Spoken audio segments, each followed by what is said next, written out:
You are standing on a corner, 3 blocks from a bank, phone in your hand. Pretending to scroll messages you are not reading. The actual job is simpler than anything you have ever been paid for. Watch the street. That is it. You do not know who is inside. You do not know the full plan. You know your cut. $2,000 for maybe an hour of standing on a corner. And right now, that number feels like it changes everything. You have never been arrested. You have never even gotten a speeding ticket.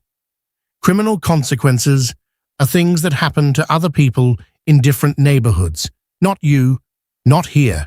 Your phone buzzes, they are going in. And something in your chest that you will spend years trying to name, something between fear and electricity, tells you that the person you are right now, standing on this corner, is the last uncomplicated version of yourself that will ever exist. There are 5 levels between this corner and what you eventually become. By the time we reach level 5, you will understand why the most dangerous thing that ever happened to you was not an arrest. It was a diner conversation you didn't listen to. Level 1, the lookout. The job takes 11 minutes from first buzz to envelope. You find it under a newspaper at a trash can 2 blocks from the bank. $2,000 in folded bills, counted twice on the bus home because your hands won't stop moving. You don't see the inside crew leave. You are not supposed to.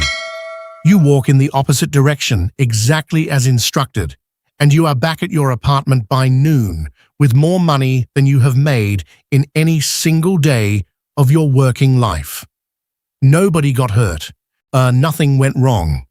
The money is warm through your jacket. And on the bus ride home, you think about 2 things simultaneously. The first, how easy that was. The second, what the next level feels like. That second thought is the most dangerous thing that has ever crossed your mind. Not because it leads to crime. You are already there. Because it reframes what just happened. It turns a single act of desperation into a career decision. You don't need more money right now. You need to know what comes next. That need, not the money, the need to know, is the thing that will eventually consume everything you have. Before level 2, if you can already see where this is going, subscribe so you don't miss what happens at level 5. Every week, we go inside worlds most people only read about, and this one has a conversation in it that will stay with you. Level 2, the bagman. 2 years later, you are inside the bank. The role nobody wants because it carries the most exposure and the most time if something goes wrong. But the money is real. 18 to 25,000 per job, depending on the branch. And your girlfriend Lisa is 7 months pregnant with medical bills that do not care about your moral compass.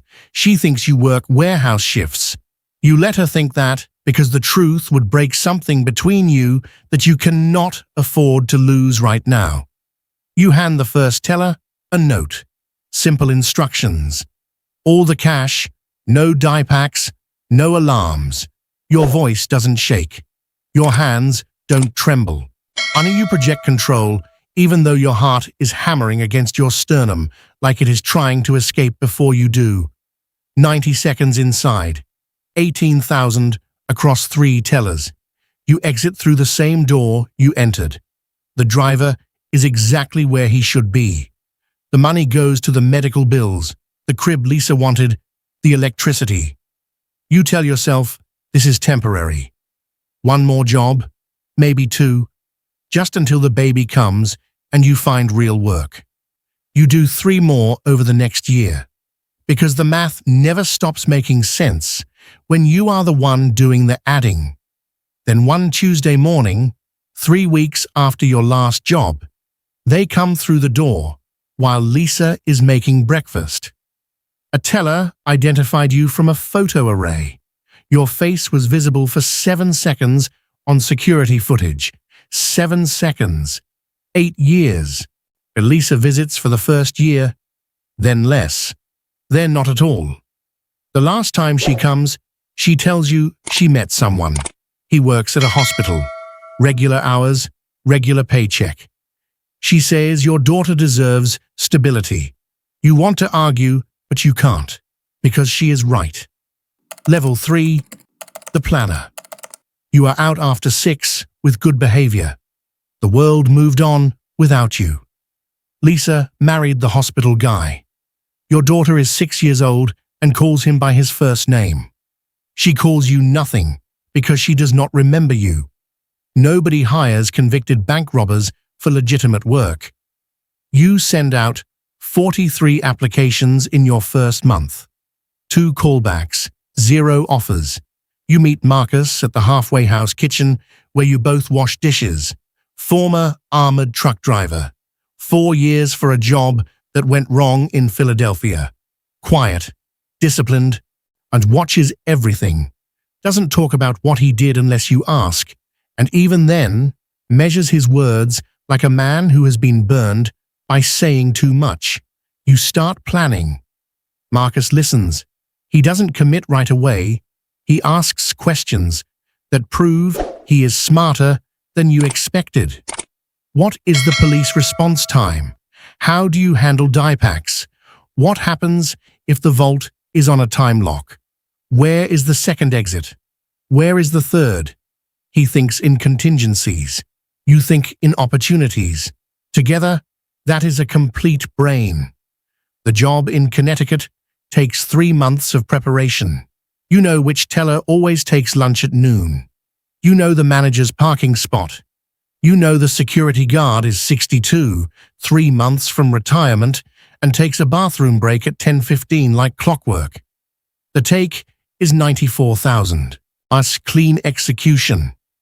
Gone before anyone realizes what happened. After the 6th job, Marcus asked you to meet him at a diner off the interstate. He orders coffee. You order coffee. He doesn't touch his. He tells you he's done. Not because he got scared, because he got what he needed. $68,000 saved. Enough for a down payment on a house in North Carolina. His sister lives there. Quiet town, no past. He says something you will replay in your head for years. He says, the trick is not knowing when to start. It is knowing when the math stops making sense. Right now, the math still works. But the math always stops making sense eventually. The question is whether you notice before it kills you or after. He slides a napkin across the table, a phone number, his sister's landline.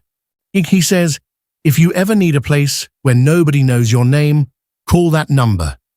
He pays for both coffees. Firm handshake, no performance. He walks out. You watch him cross the parking lot. You do not call the number. Level 4. The crew boss.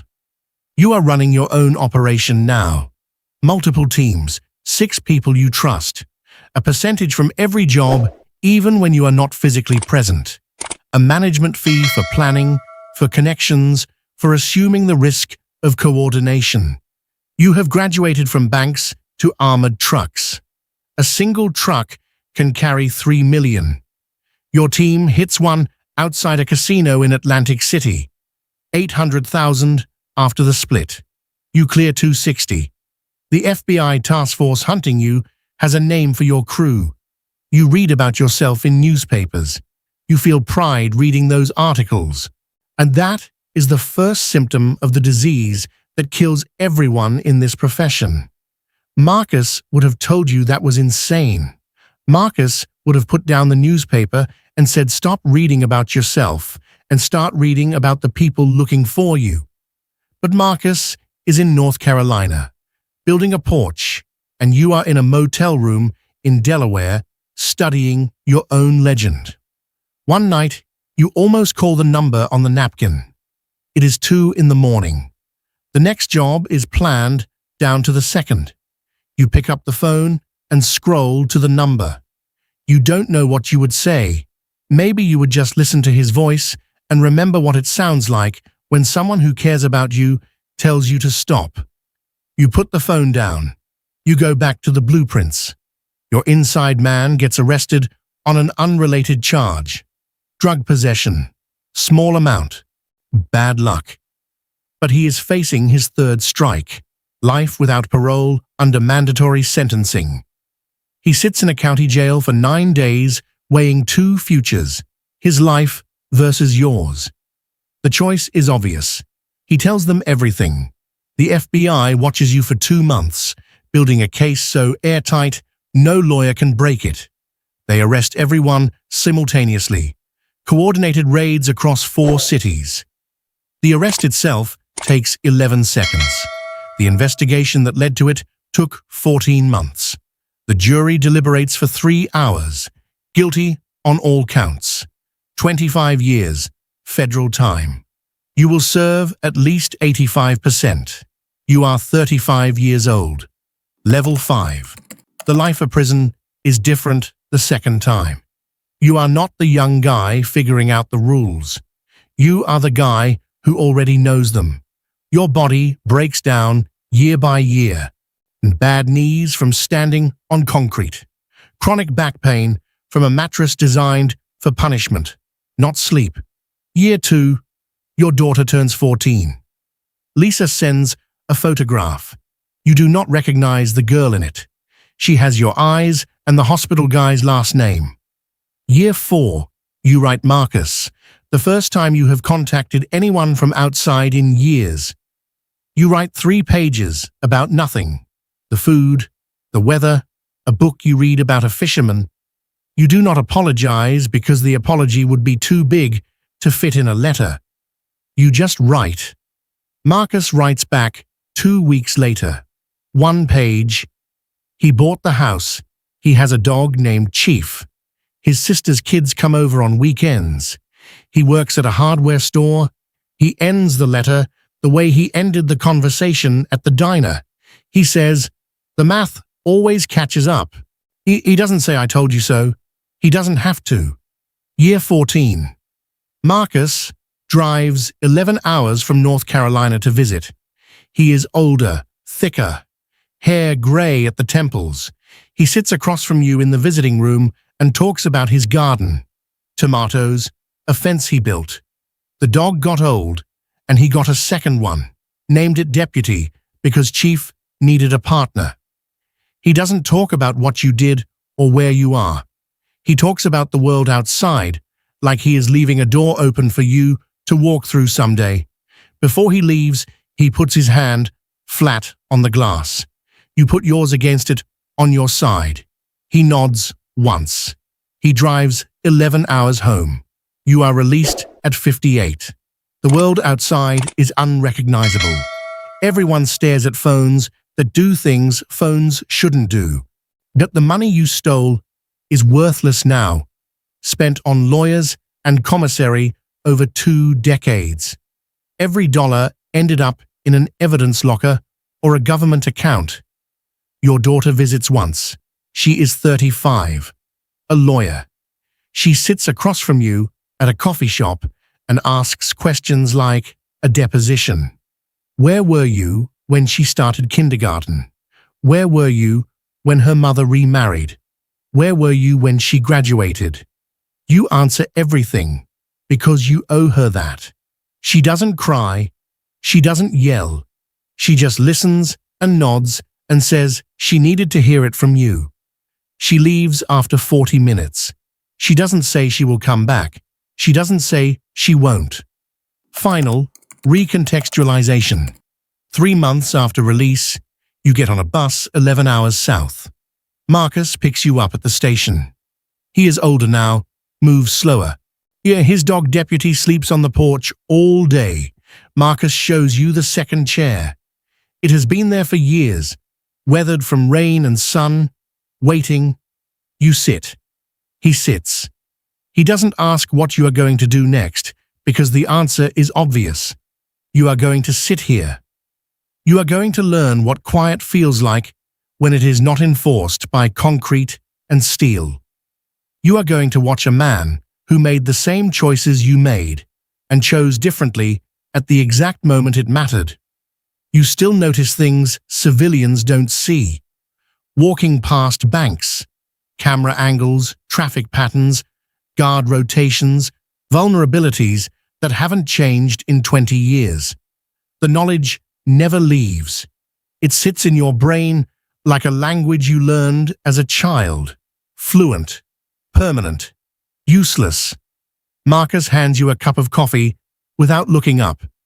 You drink it. Yes, the coffee is terrible. The morning is warm. The chair holds your weight, like it has been expecting you. The only difference between his life and yours was one conversation at a diner. He said the math always stops making sense. You heard him. You just didn't listen. If this story stayed with you, Marcus, the napkin, the chair that was always waiting, subscribe. Every week we go inside the worlds most people only read about. The next video is already written. You should be there for it.